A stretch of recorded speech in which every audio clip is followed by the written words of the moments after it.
Hello Capsuleers and welcome to EVE Archology. I'm your host, Alex Rossum. Archology is the study of the science of governance or the origin of things. A fitting name for a channel which aims to delve into the lore behind EVE Online and its many mysteries. And where better to start than with the origin of the modern day Capsuleer, both in its evolution and further development.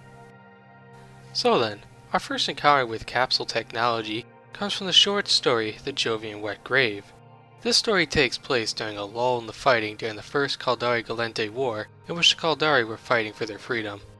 The war at this point had been raging on for some time, and had progressed from early skirmishes as the Caldari built up their forces, to the much larger battles such as the evacuation of Caldari Prime, with both sides facing ever-growing losses. At this point in the war, they have reached a stalemate for nearly 15 years now, long enough that many feel the war has ended without any clear victor. The new Galantine drones had evolved to now match the solo pilot fighters which had won the Caldari so many battles in the past, and now both sides were again evenly matched, waiting for the other to make the next move. The Caldari did develop a new fighter per se, which was much larger, had more guns, and heavier shields. However, it also needed more crew. The extra crew would prove to be a problem, as the Caldari were low on manpower as it was. Enter the Jove, your friendly neighborhood advanced race, here to do what they would later become known for, stepping in to help the underdog and passing along some advanced technology. The first gift they would bestow upon us, as you can probably guess, was the capsule. While the Jove have had this technology for a long time, their version of it is not quite what we use today, but was still well beyond anything the Caldari had at the time. So what did the Jove ask for in return for this amazing technology? Knowledge, of course. The Jove loved knowledge on basically anything. They wanted media files, historical texts and facts, star charts, and just a pinch of military secrets for spice. Seems like a fair trade, right? Lieutenant Hiraki Pirkitin of the Caldari warship Archology would become the first modern human to be a capsule pilot. Not quite a Capsuleer yet.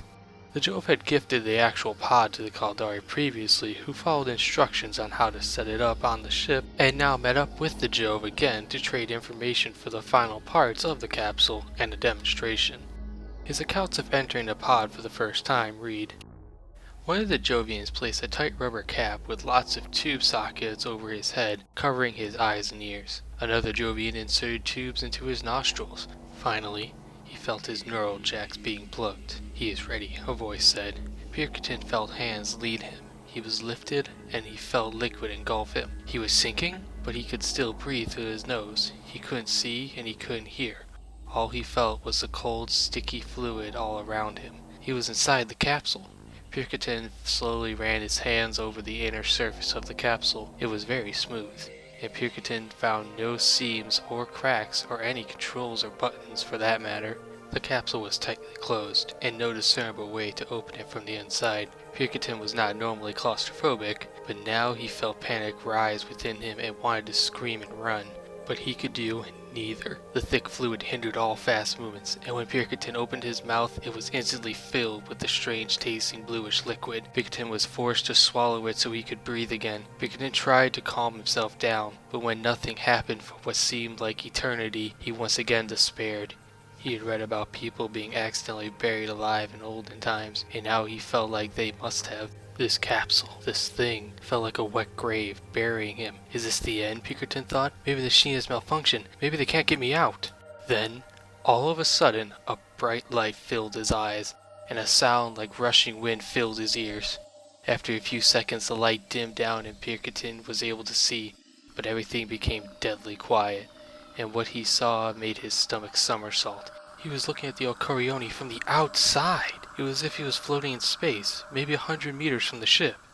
While this presentation of the capsule's abilities was impressive to the Caldari, the final outcome for the pilot would prove a dark mark on the new technology.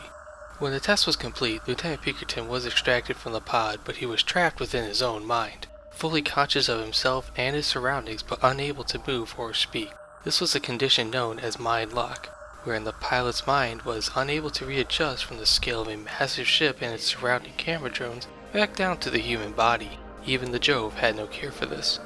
Mind lock can be mitigated, however it is very costly. Every pod pilot from then onward has to be of the correct genetic makeup, endure 5 years of grueling physical training, and be highly intelligent to the point of obtaining an advanced degree. Yes, that's right, all you little meat popsicles out there, you've got a master's degree. Needless to say that such pilots would be a very significant time and monetary investment. Following the Caldari Galente War, capsule technology is unleashed to all four empires. How is not quite known, but my money is on the newly formed Concord, as they would have had the power to force the Caldari to give up the tech as part of the peace treaty, or they would have gotten it from the Jove, who were one of the 5 founding members of Concord. Despite the tech being widespread now, cost to train pilots for these pods was a large drawback, as if anything happened to them, you lost out on a huge investment. Then someone got the crazy idea to stick a clone, in the pod. As far as we can tell, cloning had been around for a while in New Eden. Its uses were likely for removing genetic defects or replacement of lost limbs and such. Clone bodies are made from biomass, which is a compound mostly made up of the corpses of other people collected from wrecks or other accidents wherein a body could not be identified or not claimed by the owner's family. If you die and nobody scoops your corpse, you can be sure it is going to be biomassed into someone else's new body. A collection of biomass is seeded with a customer's DNA to create a sort of brainless human puppet, and any body augmentations such as tattoos, piercings, or anything else are added to it. The brain, however, is a much different story. The brain is first scanned when the cloning contract is made in order to develop a gel model of it. From this model, a new proto-brain, shall we say, is grown in the shape and major structure of the original.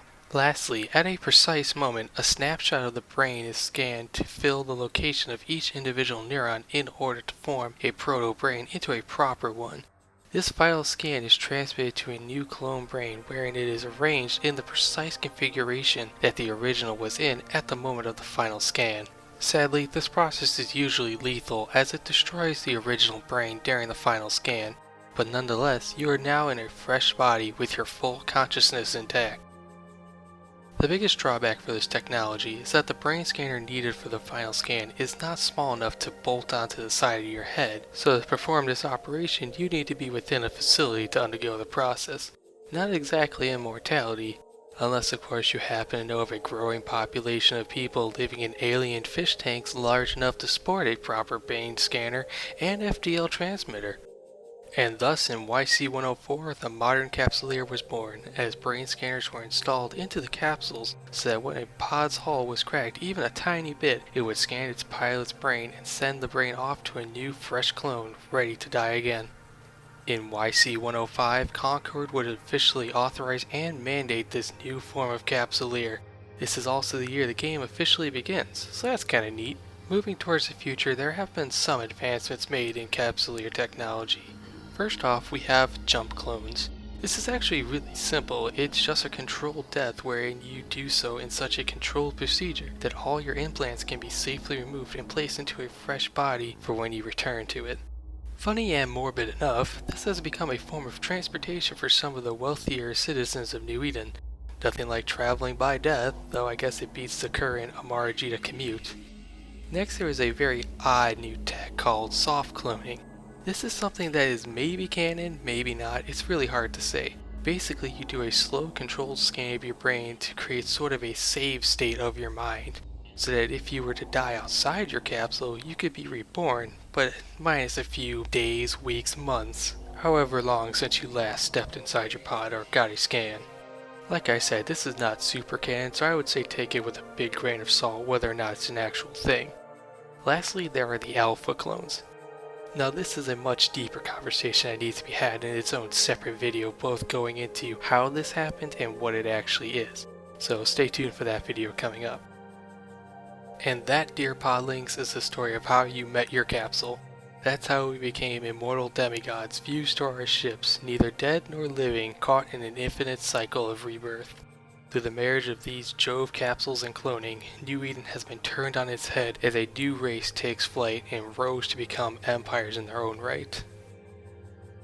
And with that, I'd like to say thank you for watching. Comment below with any suggestions for other videos you'd like to see, or comment below with what you think your advanced degree was in. Was it in astrophysics, theoretical history, zero-gravity basket weaving? Who knows? Either way, fly safe, Capsuleers, and I'll see you on the Jita undock.